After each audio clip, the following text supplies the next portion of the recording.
The year is 1687. The people of Athens are under siege. Unknown to them, enemy cannon line a hill overlooking one of the world's most magnificent buildings, the Parthenon.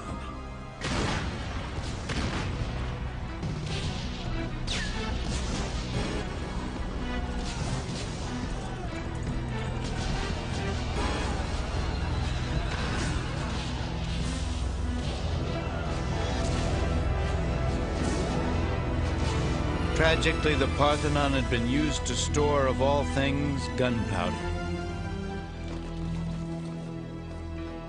One of the most beautiful buildings ever conceived, it was almost completely destroyed. For 2,000 years, the Parthenon has stood overlooking Athens, recalling a remarkable moment in history, the Golden Age of Greece.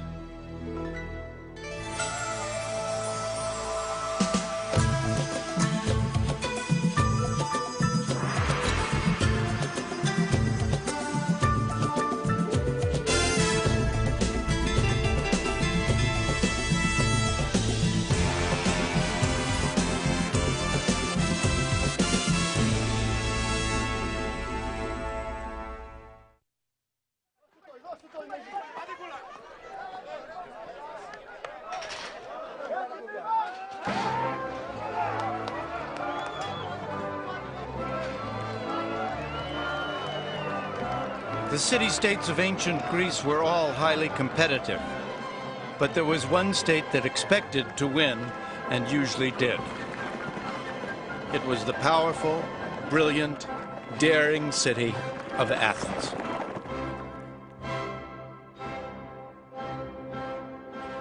During the 5th century BC, Athens grew more powerful as many city-states and islands turned to her for protection from their mutual enemy, the Persians.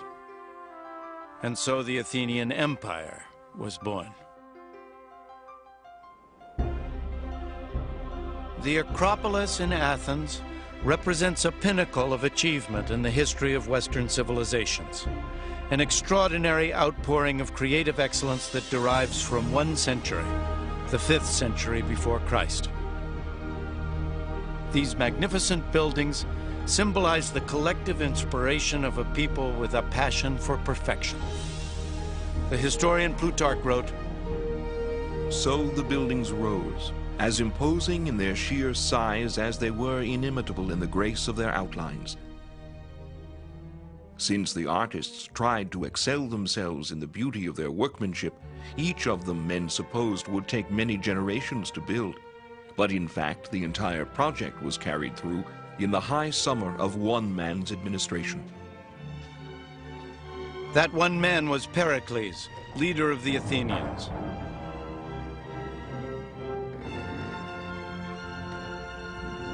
Pericles built the Parthenon to house and honor the deity to whom the city was dedicated, the goddess Athena. In her hand was a 6-foot statue of victory. Adorned in gold and ivory, Athena soared 39 feet high. Pericles came to power in 461 BC. Athens flourished as few cities ever have. Pericles paid for the magnificence of all of Athens out of taxes collected from other city-states in return for protection. Ours is no workaday city. No other provides so many recreations of the spirit. Our love of what is beautiful does not make us soft. We regard wealth as something to be properly used, rather than as something to boast about. To me, it's wonderful that in the age of Pericles, they would take what was a huge amount of their gross national product and pour it into buildings, into a great Parthenon, into architecture that has influenced the history of architecture in the West for centuries beyond. What the Acropolis and the Parthenon were saying to the world was that we are Athens, we are the top, we have this goddess whom we revere, who looks after us under all circumstances, and for whom we are going to build the most magnificent closure we can imagine. And it was a mark both of respect to the goddess and a way of showing the other Greeks that in this constant struggle, this constant competition, Athens was the best.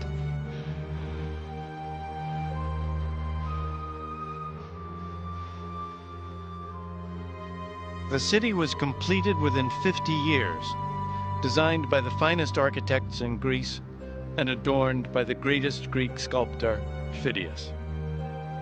It was a workforce that brought together the best craftsmen from all over the Mediterranean. Athens buzzed with new energy and, most of all, new ideas.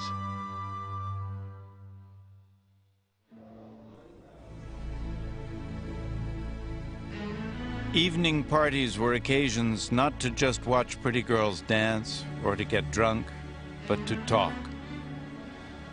The star guest would be the brilliant philosopher Socrates. Usually all male affairs, there was one interesting exception. Foreign women seized in war often became captive entertainers. One particularly clever and beautiful courtesan was Aspasia. Pericles fell deeply in love with her and shocked everyone by marrying her. Even Socrates was said to love her company. It must have been mind-blowing to be part of that atmosphere of the 5th century in Greece. So much was being invented that we have inherited. We think now in terms of Greek words, philosophy and rhetoric and politics and geography and biology. All of these things were just being discovered and discussed. Everyone was questioning.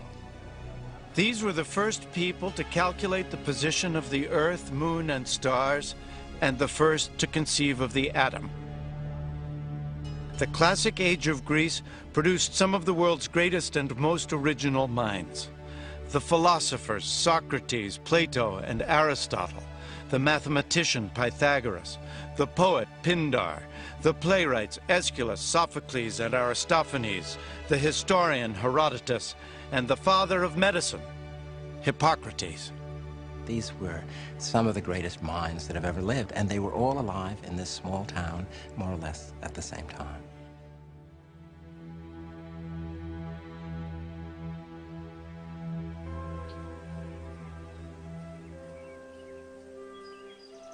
In Athens, Pericles presided over the world's first democracy. Although only the 30,000 male citizens had the vote, all officers of the city were elected, and their deliberations were held in public. It was an idea that outlived the kings and tyrants of succeeding centuries to emerge again in the democracies of the modern world. Our founding fathers knew Latin and Greek. They read the authors. They understood the classical tradition of a rule of law against tyranny. I never cease to be amazed at the originality of the Greeks in inventing, really, democracy as we know it. It didn't exist before. There were tyrants and tribal leaders, but public participation in governance, in decision-making on the part of citizens, started really with the 5th century in Athens. Particularly under this extraordinary leader, Pericles, there was an opportunity for citizens to participate. It wasn't we, they. Everyone had to do it. Everyone had to give part of their time to be experienced in government. And you had majority rule. You had public debate. Everybody got into the act.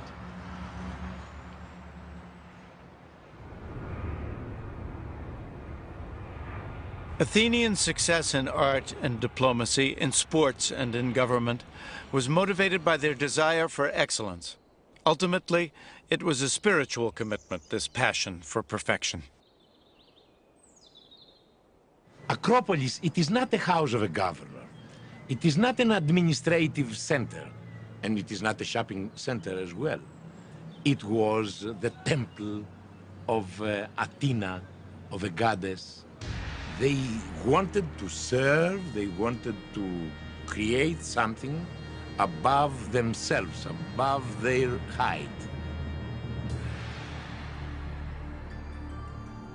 It wasn't like a modern church. It wasn't a place where you would go in and worship quietly. The sacrifices were performed outside, in part for hygienic reasons, after all. If you're slaughtering a bull, you don't want it on the floor of your temple, but also because the smoke had to rise to the gods.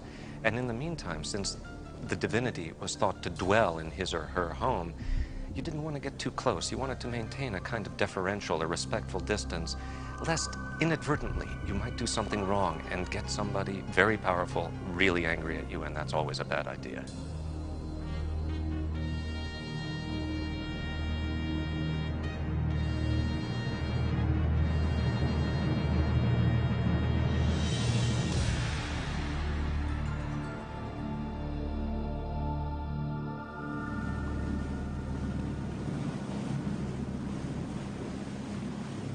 In 1928, off the northern coast of the Greek island of Euboea in the Aegean Sea, a small boat was looking for sponges.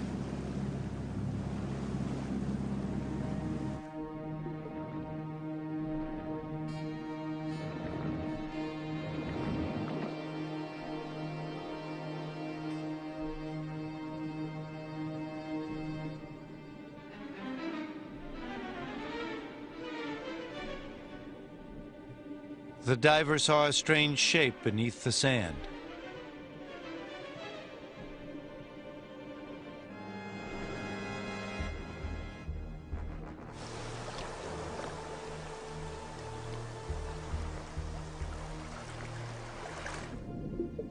He had discovered a classical Greek statue that had sunk with the ship carrying it nearly 2,000 years before.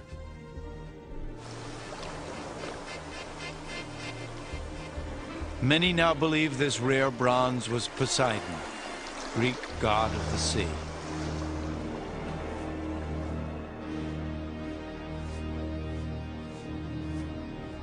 The magnificent statue was one of hundreds stolen in the 1st and 2nd centuries AD by the Romans. Gods like Poseidon were thought to have a very real power over the lives of ancient Greeks.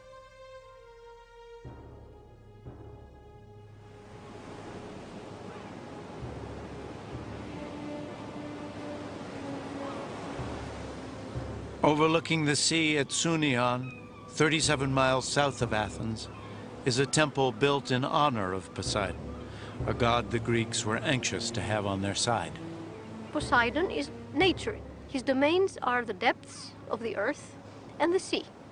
He creates storms. He helps the seamen or he sends them to their death. So he's an uncontrollable god. And you turn to him when you're scared. The Greeks were very good in building temples where you had a sense of otherness, a sense of such a great beauty that only the gods could live there.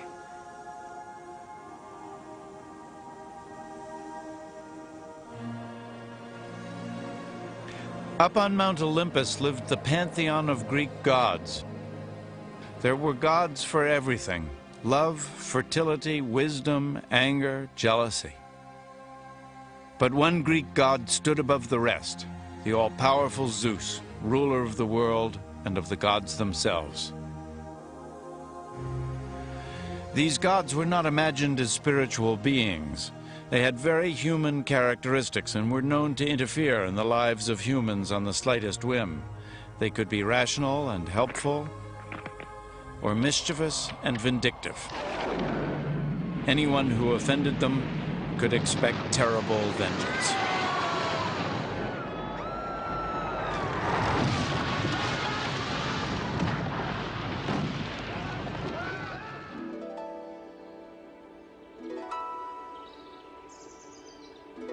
This is Delphi, the most important of all Greek sanctuaries to the gods. This temple was dedicated to Apollo, the god of knowledge, light, music, and healing.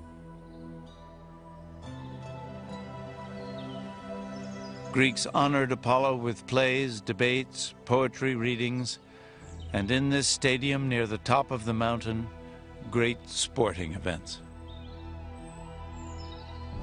Pilgrims would cleanse themselves in this spring, having first sacrificed a goat to Apollo. Even in this highly educated and rational civilization, They still believed in mysterious divine powers. The great temple of Apollo was home to a kind of prophet, the Oracle of Delphi. Its pronouncements could affect the destiny of men and the history of nations. Ordinary citizens would come to ask if they should marry or if their spouse was being unfaithful. Generals would ask if they should go to war. A priest took their questions to the oracle, or Pythia, as she was called. The medium was an ordinary local woman sent into a trance often by chewing hallucinogenic leaves.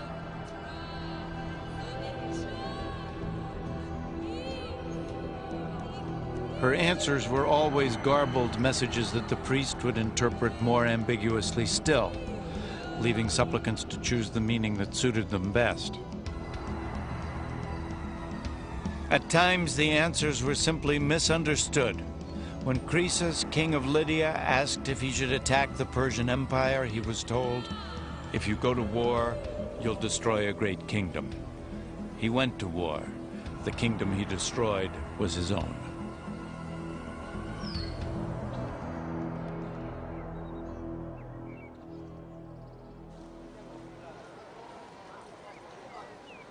Greek sanctuaries were bursting with life, and we shouldn't imagine them as pristine with their white temples and clean-robed priests. There were vendors there, there were musicians, there were camping grounds around the temples, so everything was full of life. Thousands of people came to Delphi every 4 years for a 5-day festival. Moving up the sacred way to Apollo's temple, passing 3,000 statues, and treasuries filled with the riches of various city-states. Pilgrims were expected to offer whatever they could afford. It was even said that King Midas sent his own solid gold throne, all in the name of honoring Apollo. But it was also at Delphi that another unofficial ritual took place, honoring not Apollo, but a very different sort of god. In winter, it's said, women would climb Mount Parnassus directly behind Delphi and perform wild dances in honor of Dionysus, god of wine. They were called Maenads. It was one of the few opportunities for women in this highly ordered society to follow their instincts and abandon all inhibitions. Maenads were followers of Dionysus, so to say, liberated women who leave the household and go out in a completely female bond atmosphere. And they do dances and picnics, probably harmless things, but because they do it by themselves, the male imagination made them do monster things. They thought that they were fornicating and having orgies and eating raw meat and so on. Such private rituals later became public events and the beginnings of what we now know as theater. All drama originated as part of religious festivals. And they had the god Dionysus, who was the god of everything delicious. And people used to go out and celebrate. And this led to poetry, the dithram, and then they introduced male figures in masks, and gradually you got what we now think of as tragedy and comedy. This amphitheater at Delphi is one of hundreds built by the ancient Greeks. Here, plays were produced that are still performed today. Many were about women. Elagavala is a well-known Greek actress who has played most of the female roles in the classical plays.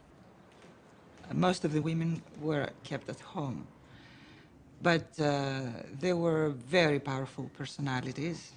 They were running the house and the lives of their husbands. Eula is preparing to rehearse Medea, one of many plays about the terrible things that happen when a woman's passions are unleashed. Of course, this woman power closed into those beautiful houses was mysterious too for men.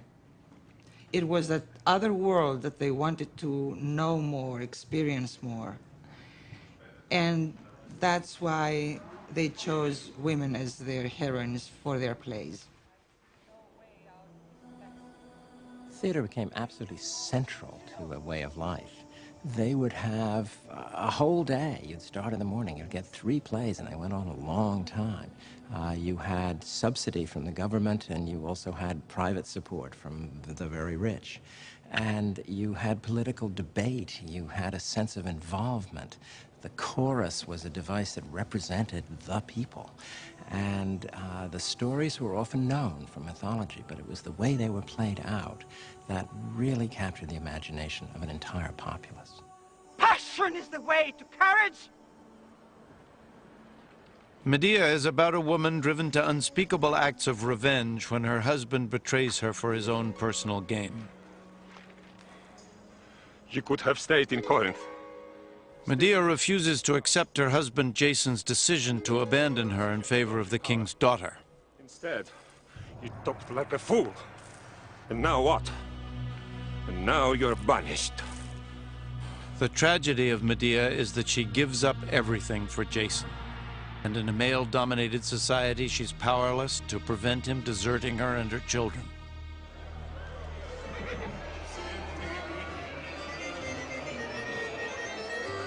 Traces of that tension between men and women can still be seen in Greece today. This, too, is a society dominated by men. Men committed to demonstrating their masculinity.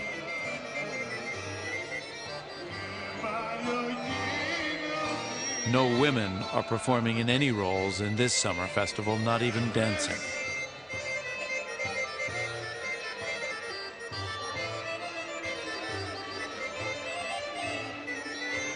Men do whatever they like, the women remain passive bystanders.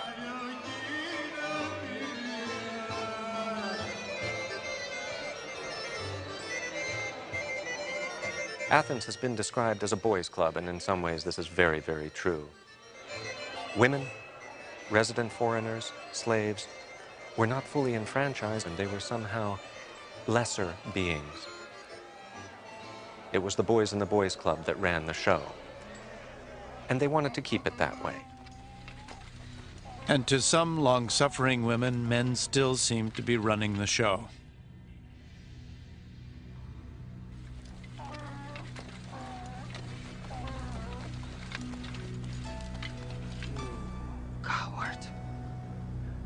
I saved your life, and every Greek aboard the Argo knows it.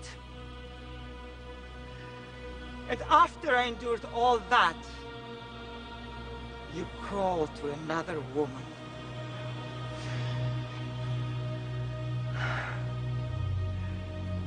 Jason,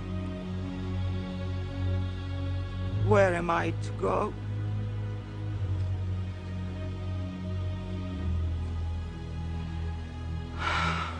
In her desperation, Medea reaches a tragic conclusion, that her only possible revenge is to kill her own children. Well, you take a play like Medea, which so speaks to a society now in which divorce is rampant, in which men and women get so angry at each other, in which child custody is a central issue, and you see it played out with an intensity of emotion that absolutely brings you to tears. Women like Medea, Helen, they're women that we see even today. We women, we have today the same problems. Problems with the relationship with men, in our family with husbands.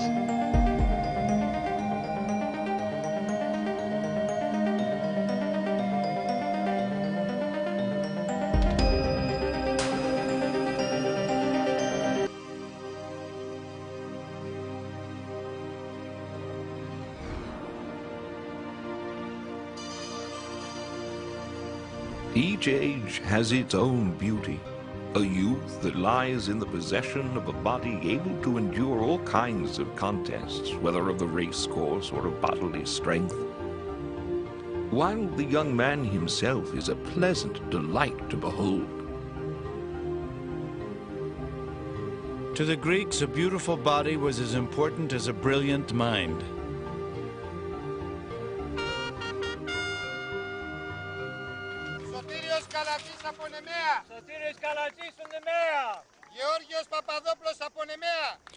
It was in this stadium where the Nemean Games were held, one of the four great religious and athletic festivals of ancient Greece. The original stadium held 20,000 spectators. The site was excavated by Professor Stephen Miller, who is restaging the games. I'm not going to do that. No? His heralds have to be coached and dressed. Anybody have a safety pin? In the original games, the officials would have been chosen from each city-state. I usually get a dinner, you know, before this happens. Can I just see? The ancient Greeks did not take weekends off. They worked every day except for the more than 50 religious holidays and sporting festivals.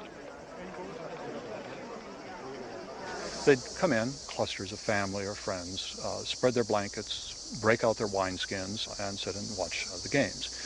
You should also imagine cheering sections. We have actually found evidence in the form of concentrations of coins that show us, for example, across the way, it was the center of the Corinthian cheering section. It's almost all of the coins that have come out of the stadium from Corinth are there.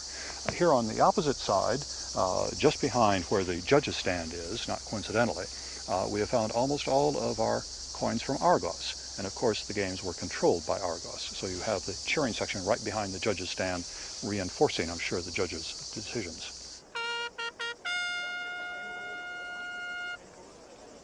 At the stadium site, Miller made a remarkable discovery, a starting line with holes in it. From this, he reconstructed the ancient starting mechanism, the hisplex. I think you can hear the torsion. And what we have is a mechanism that, like the elbow when the arm is straight up, falls forward. And I think it's important to listen to the smack that it makes when it hits. Ropes were held in front of the athletes by posts that an official would drop, simultaneously releasing the competitors. Okay, ready, set, go. Originally, athletes competed in the nude and women were excluded from the games, but one woman, determined to see her son compete, dressed up as a male trainer. When her son won, she jumped over a fence in her excitement. All was revealed. After that, even trainers were required to be in the nude. Long jumpers carried weights that would thrust them forward and were jettisoned before landing. In this way, they could add up to a foot to each jump.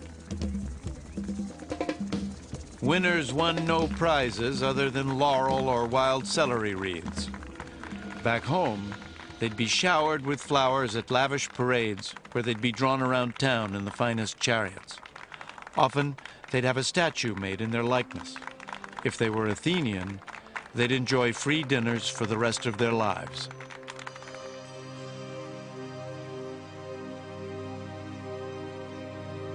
The most important games in Greece were held every 4 years in this valley, at Olympia. The first international sporting event in all the world was held here in 776 BC. The Greeks were the first to elevate athletics to the status of serious competition. Even our word athlete comes from the Greek word athlos, or contest.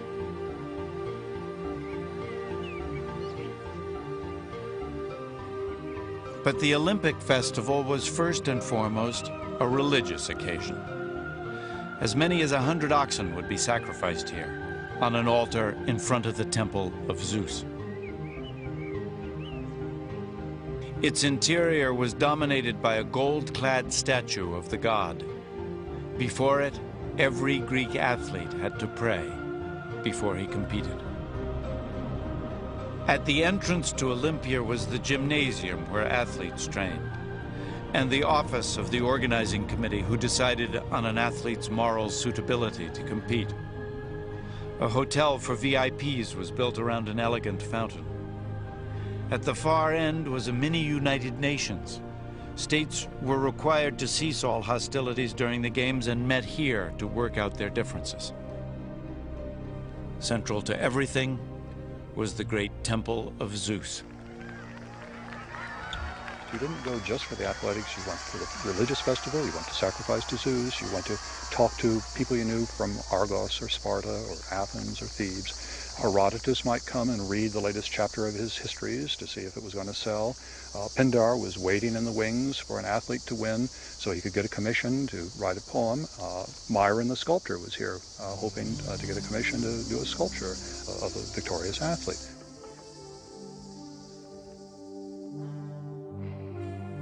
Mind and body came together in the gymnasium. This was a place for conversation and learning as much as for exercise and wrestling. To the Greeks, the aesthetic, the physical, and the intellectual were all part of their pursuit of perfection. The philosopher Philostratus wrote, "Dust from terracotta is good for opening closed pores for perspiration, but yellow dust also adds glisten and is a delight to see on a nice body which is in good shape." With so much emphasis on male intimacy and physical beauty, perhaps it was inevitable that in Athens, homosexuality was quite common, with no stigma attached whatsoever. Sexual relations between mature single men and younger boys were entirely acceptable as long as the boys were first wooed with gifts, and as long as it stopped with marriage. Admiration among men was best reflected in the world of athletics. Stephen Miller found some interesting graffiti in the tunnel at Nemea. Perhaps one that stands out the most clearly is Epicrates' kalos. Epicrates is beautiful.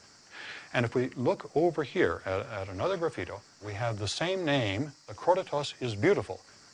Of course, not everybody agreed. Somebody came along later and scratched the Greek phrase to grapsontos, which is the rough equivalent of our modern expression, says who. Akrotatos is beautiful, says who.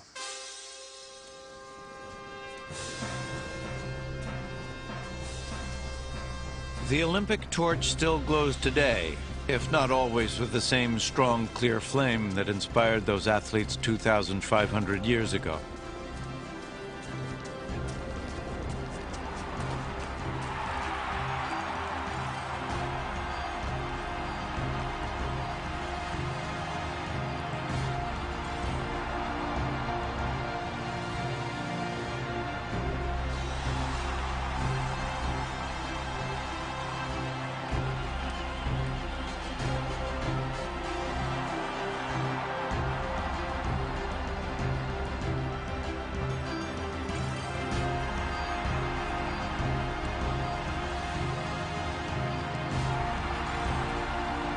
But it does sometimes carry forward the original goal that once every 4 years the nations of the world should forget their disputes and come together in friendship and open competition.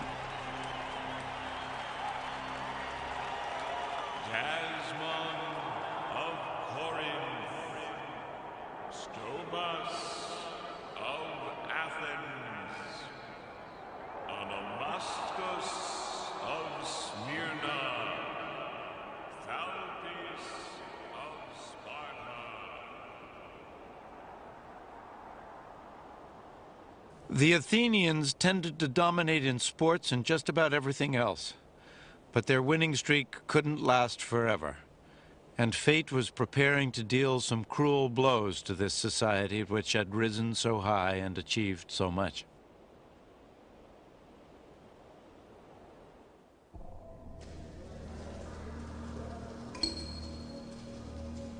In 399 BC, the Athenians did a strange thing. They put their wisest citizen on trial. The great philosopher Socrates was judged by a jury of 200 of his fellow citizens. Each placed a pebble in one urn for guilty, or another for innocent. He was accused of not believing in the gods and of corrupting the minds of the young with his radical new ideas. In many ways, Socrates was the complete Athenian. He served with courage and distinction as a soldier and as a statesman, and in this way fulfilled the Athenian ideal.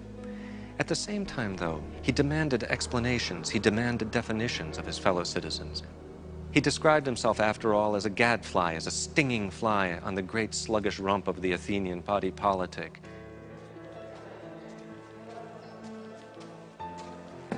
Socrates was found guilty. He was sentenced to death by poison.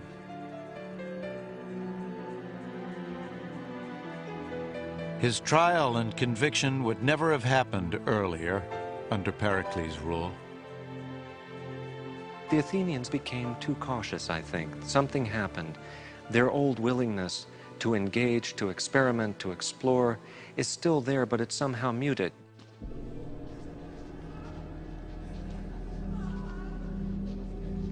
The change in Athens had its root in events decades earlier. In 430 BC, a terrible tragedy befell Athens. A plague that was said to have come from Ethiopia, then passed through Egypt and Persia before finally reaching Athens. It was a disease that killed almost everyone it touched, and it swept through the city.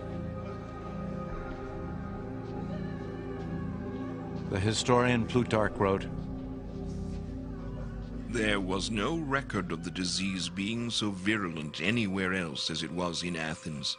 People in perfect health suddenly began to have burning feelings in the head. Their eyes became red and inflamed. Some, too, went blind and suffered from total loss of memory." Pericles' own sister, and then to his horror, his son, caught the plague. And he was already burdened by a disastrous war with the Spartans. Pericles had brought the entire population of the Athenian countryside within the great walls of Athens, and sanitation, one can be sure, was primitive, and a disease like the plague spread like wildfire. As it did, its effects were no less devastating morally than physically. All the old laws, the things that the Athenians had relied on to hold their society together, were shredded.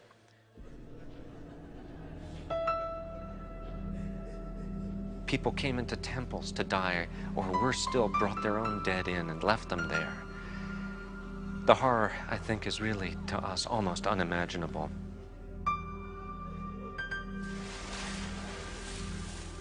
Inside, there was a feeling of burning.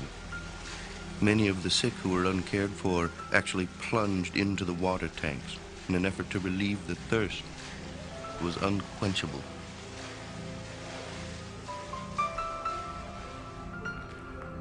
The plague affected Pericles in two ways. First of all, politically, because the Athenians blamed him for it. And for the first time in 15 years, he was not elected to the office of generalship that he had held for so long. Shortly thereafter, he himself caught the plague and died. And with the death of Pericles, a certain style of leadership died as well.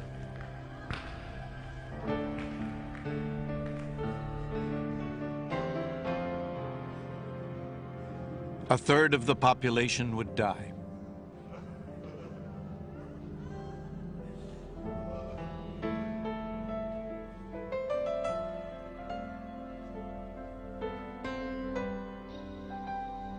Without Pericles' leadership, the Athenians were lost. They started to make reckless decisions.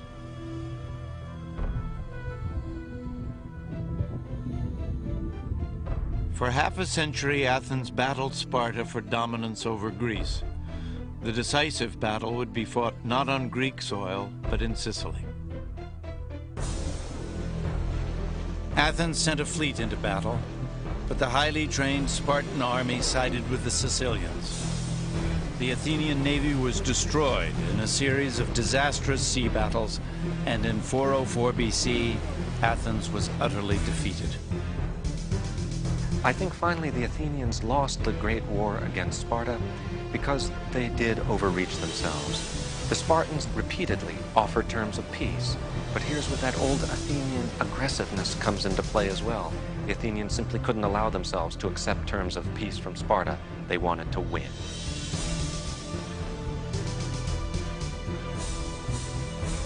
The defeat of the Athenians in Sicily left Sparta as the dominant power in Greece. had everything going for it. But I think that it declined for many of the same reasons that made it great. That aggressiveness, that competitiveness, that need to be first and best, wore them out.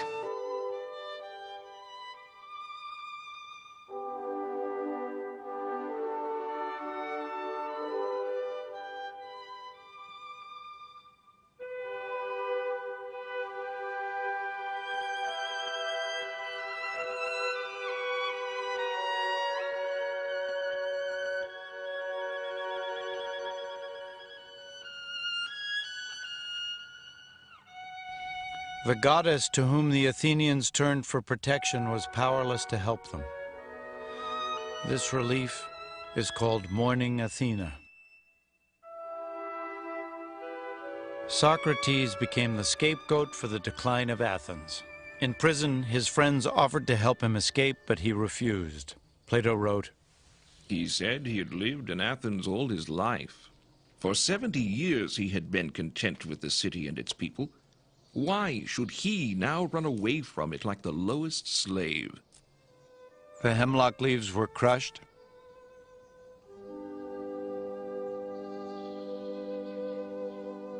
The poison potion was prepared. Socrates really does embody Athens at its best in some ways. And when he dies, we really do see that things have changed, that things after Socrates just won't be the same. Plato recorded the last words of his friend and teacher.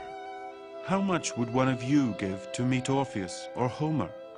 I should like to spend my time there, as here, in examining and searching people's minds to find out who is wise and who only thinks he is.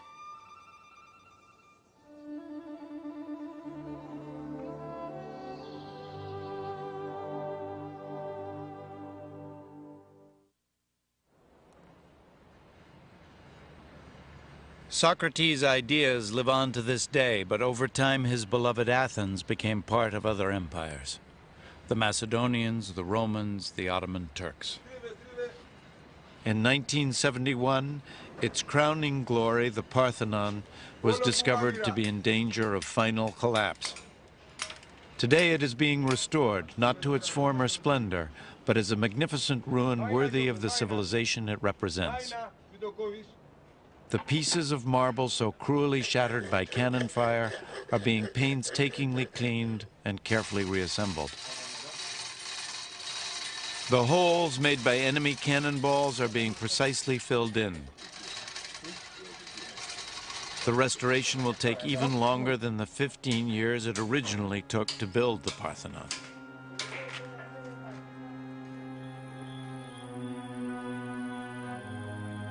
After its destruction in 1687, the temple was pillaged by treasure seekers. The Turks who ruled Athens at the time were easily bribed. Any passing visitor with enough money could walk away with one of the great sculptures.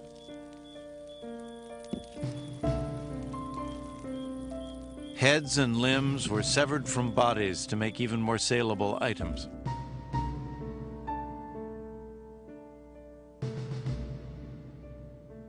All over Europe, eager salesmen offered their plundered treasure to museums and private collectors. When a young English aristocrat, Lord Elgin, arrived in 1803, this was the situation he felt justified his removing any remaining sculptures.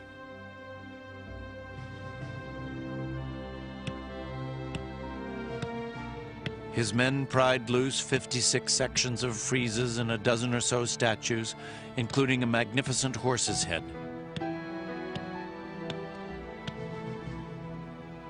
It took 22 ships to carry the marbles to Britain. One was wrecked en route.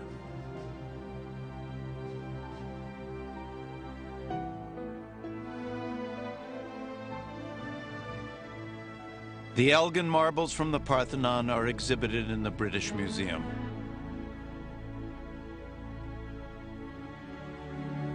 I entered a very large room, and there I saw the beauty that overwhelmed me of these Elgin marbles. I got so excited. I had goose pimples all over my body. I couldn't speak. I was just on a trance. The beauty was so powerful. I was silent for a very long time looking at that beauty. And then I felt sad because I couldn't see in my country those marvels. It's very sad for us not to have that great experience here in Athens every day.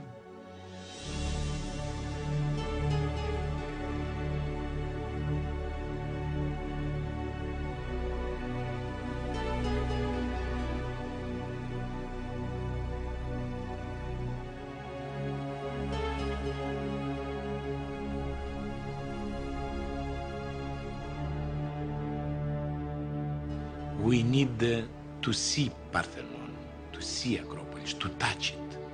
It is a reminder of what we have achieved. The exercise of reaching to the perfect was done. And if we can assume for a moment that all these ruins, remnants, are disappeared, erased from the earth, it would be like a universe without the Fifth Symphony of Beethoven, for example. But there is a quality more durable even than stone in the legacy of Athens. This was a city whose brilliant light shone so powerfully that it defined Western intellectual thought for centuries. It is hard to go down a street without seeing some vestige of our enthusiasm for a Greek way of life. And we forget that way of life at our peril. It was so effective and so courageous. It's extraordinary that a society of only 70,000 Athenian men and women who lived 500 years before Christ could influence the world so dramatically. The democratic spark they lit blazed again 2,000 years later to affect the lives of people all over the world. This, then, is the kind of city for which men who could not bear the thought of losing her nobly fought and died. Mighty indeed are the marks and monuments of our empire which we have left.